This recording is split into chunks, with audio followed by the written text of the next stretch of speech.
This section examines starting.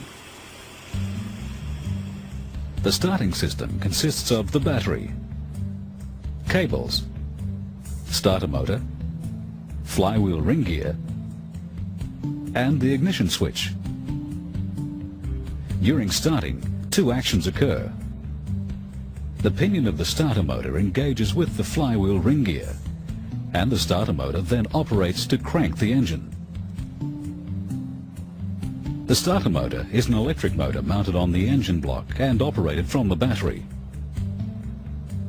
It's designed to have high turning effort at low speeds.